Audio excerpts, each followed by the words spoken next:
Ooh, it's Halloween time. So here's my spooky video. Watch it or I'm gonna TP your house and give you a noogie.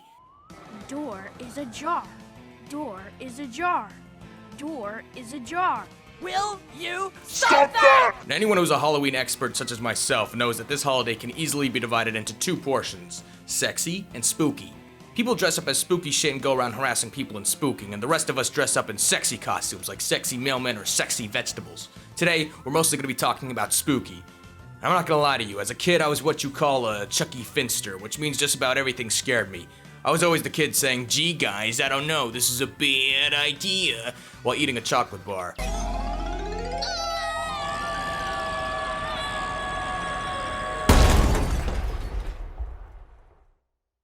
2004, my older brother snuck me into Team America. I started crying really loud because the puppet cussing and throwing up freaked me the hell out. Get out of the street, you fucking bum! Sometime before I could even spell my own name, I accidentally put the wrong tape in the VCR and I saw the scene in Leprechaun where Warwick Davis kills a dude with a pogo stick. You know that time in your life right before you become an adult, but also a few years before puberty? They usually call it your childhood. Yeah, I didn't sleep for most of that. Ironically, I slept through the second half of the movie Boyhood. Don't tell anybody. A few more things that scared me as a kid. That bear that comes down that UFO carousel in Teletubbies and starts tap dancing. That scene in that one show, Teletubbies, where that house appears out of thin air and that one puppet starts flicking all the lights in the house on and off. La, la. Or how about the show Teletubbies? Your world will burn. As well as movies and TV shows, video games are also a really good way to convey a suspenseful, spooky atmosphere. They have the advantage of being really interactive, and therefore anything that was remotely meant to be scary really got to me as a kid. I remember that one game, Hexen, on the Nintendo 64 used to scare me with its box art alone. I used to have nightmares just seeing that demon lurking in the dark. I was so terrified of this game, anytime it was on, I would have to leave the room. Yeah, sure, it looks like crap now, but back then, I swear it looked like this. Speaking of Chucky Finster, the Rugrats Treasure Hunt game, also on the Nintendo 64, I used to think it was really creepy how the 3D model of Tommy's mom would just be waiting in the doorway before she was scripted to walk into the living room with a cutscene. Wow. Do you see a bit of a pattern here? Things like puppets, digital or real, that poorly try to mimic human behavior used to really get to me. Just look at this shit, it's a nightmare.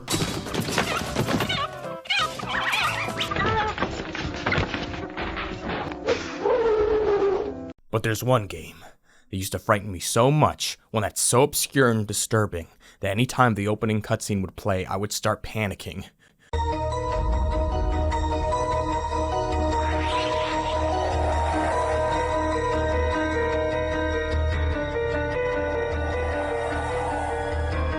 What, are you gonna cry now? Come on, cry, baby, cry for me. Come on, cry! Choose your own nightmare. Night of the Werewolf.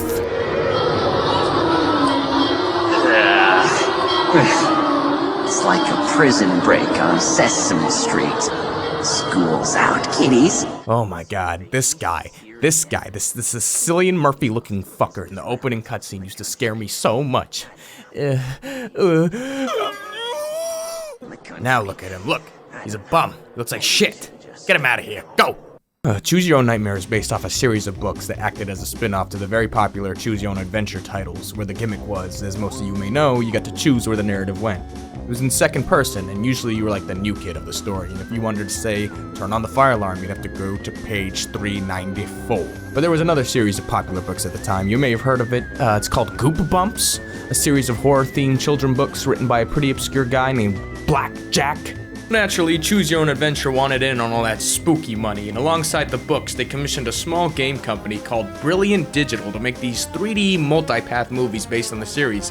The gimmick of multipath was like the books, the player would have the option to choose where the story goes next. Think Heavy Rain, but better. Obviously, I'm just kidding, but not really though. And with very little money and primitive 3D technology of the late 90s, you can imagine this game looks like butt. Like, absolutely disgusting. This shit should have came with a barf bag. Again, the unnatural movements of all these characters coupled with the horror theme used to corrupt my head, and it still looks freaky. Top! Top! Top! So, let's relive some traumatic childhood memories with Choose Your Own Nightmare, Night of the Living Werewolf. What kind of a sick mind would do this to children?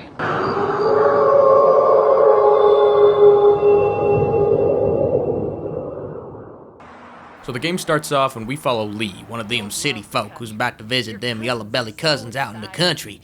The game starts off with you in the car with your auntie Charlotte, who's basically a Peggy Hill type. Hoo-yah!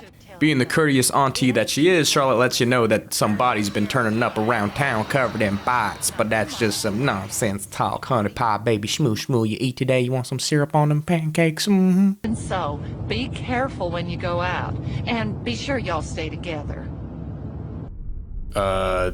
You okay there, Lee?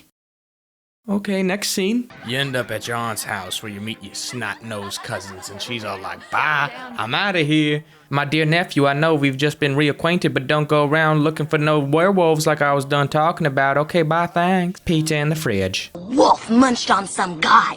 Oh, they shot the last wolf 30 years ago. Ooh, and what do you know? That's the voice actress for Ashley from Mass Effect. Good to know gaming has come so far. That's where they found the body. Whoa, hang on. Your mom said... Ah, forget about Mom. She's always worrying. We could go and visit old Mrs. Hadley. Maybe she saw something. She lives close to Bleeding Dog Creek. Mrs. Hadley, that senile old hag? I'm gonna go check out the murder site. You wanna come, Lee?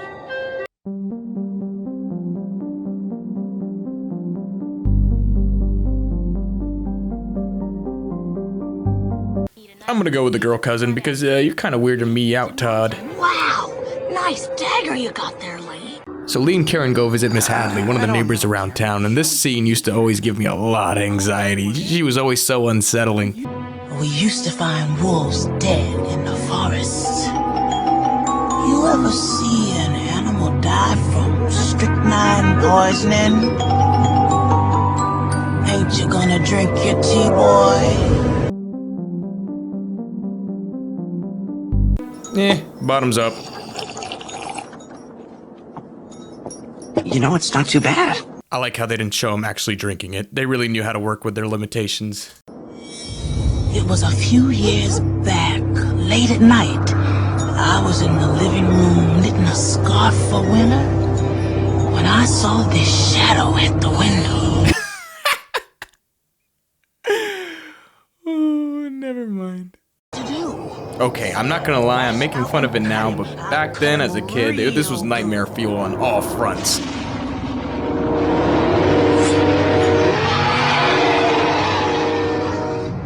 I remember it as if it were yesterday. And after being thoroughly spooked, Karen decides to call up Mom. Calling Mom. Hello? You've reached mid-90s Mom with one of them high-tech cellular devices. How may I pleasure you? Come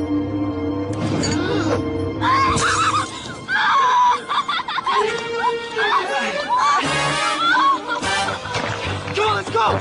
Go, go, go!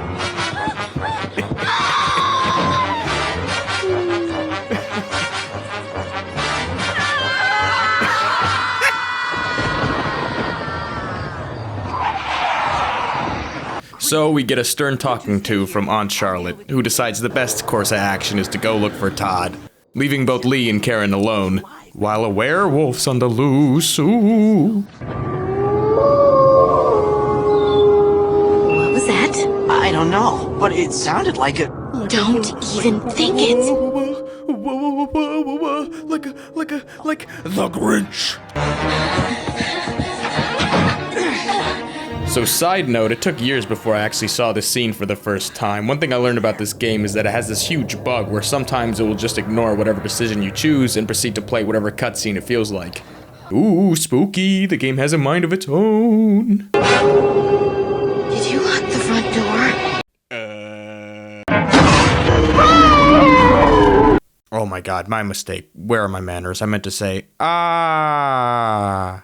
Come on, you want a written invitation? Get up there! It's shaking! I'm gonna fall! So the cousins narrowly escape to the attic, and mind you, they're hiding behind a giant microwave oven.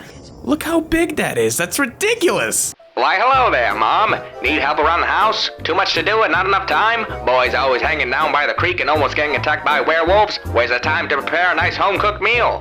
Well, that's where the gigantic microwave oven comes into play. Perfect for storing in your attic. Just put your food on a regular plate, put it in the big oven, get big results. Order one now off the catalog and we'll bring you one of them neato cellular phones. No more spinning the rotary, yep.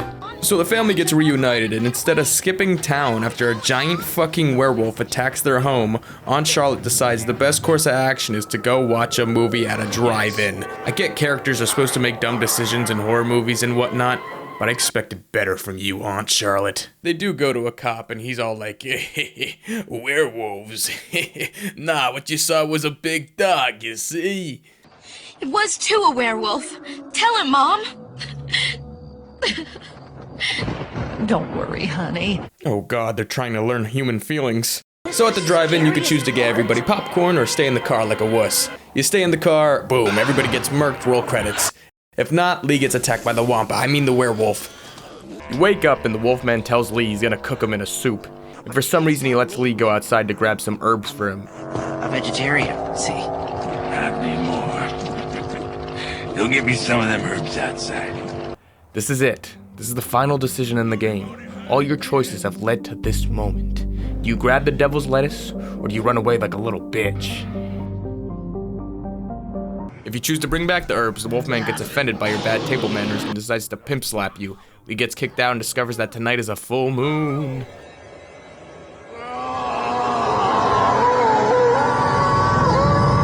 Cookie Crisps! Also, you find out nobody was even looking for you when you went missing. We told him not to go. Oh, that boy. He's in trouble when he gets home. Fuck that, you guys are getting eaten. And if you do decide to run away from the werewolf, you get one of the most intense action scenes of all time.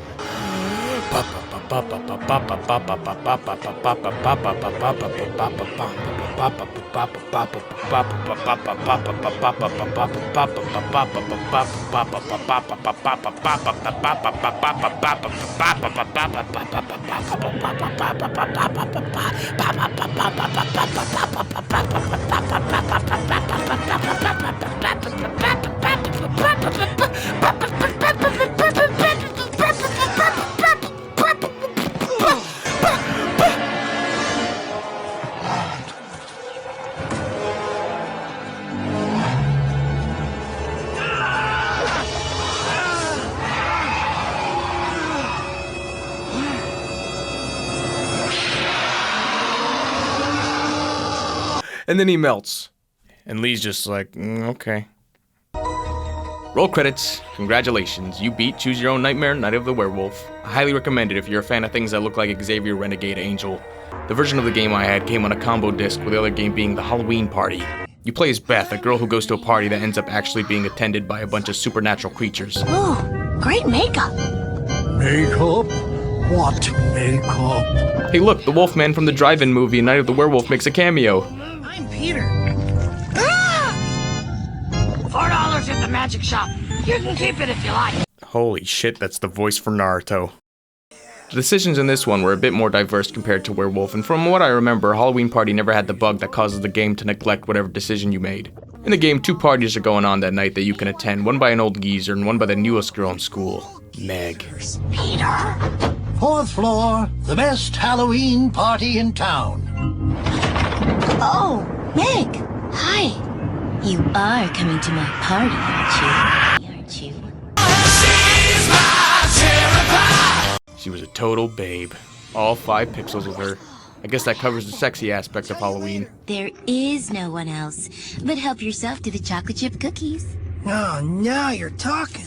Some for now, some for later. Unlike Night of the Werewolf, Halloween Party opted for a more comedic tone, which is why I always enjoyed this one more as a kid, and if you're gonna visit either of these games by any chance, I recommend this one. Hey!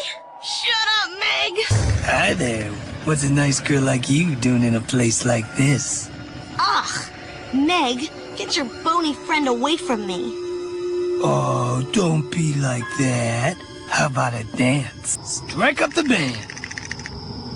Oh, the knee bone connected to the thigh bone connected to the hip bone connected to the backbone, and bones all connected to me.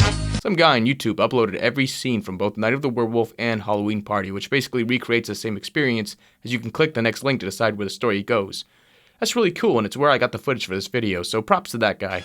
He had no obligation to do any of this, and now this game can be preserved in some form because otherwise this shit would have been long forgotten years ago. The company that made these games, Brilliant Digital, also made a bunch of other multi-path movies in the 90s that dealt with other franchises, things like Popeye, Superman, even the rock band Kiss. I got your final response right here.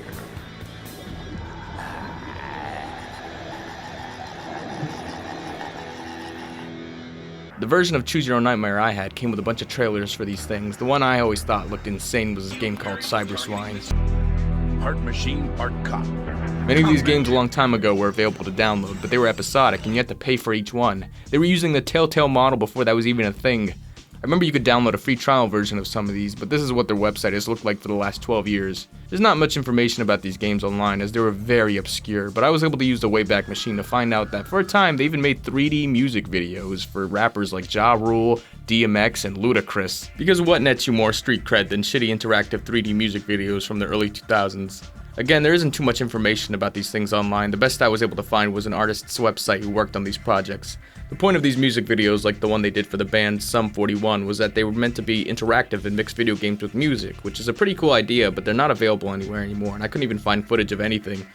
I did find an old article about the music videos where Ludacris was quoted as saying, "Words cannot explain how dope this is. It gives a whole new meaning to underground. It's a futuristic underground, and it's not watered down. And that's what being an artist is all about." Damn, it's a good thing to know they had Luda's blessing. Looking at it now, these games are silly, but they do have the charm of being really obscure and funny to watch simply for all the bad animations. I will say this though, even though they scared me to death, the idea of being able to choose where the game's story went next was completely new to me, and it's cool to see a primitive version of this idea. And that sums up these games. Be safe this Halloween, don't eat no unwrapped candy. Oh, and hey, if you know anyone who wants a boar-sized microwave, please contact me. It's just been collecting dust in my attic.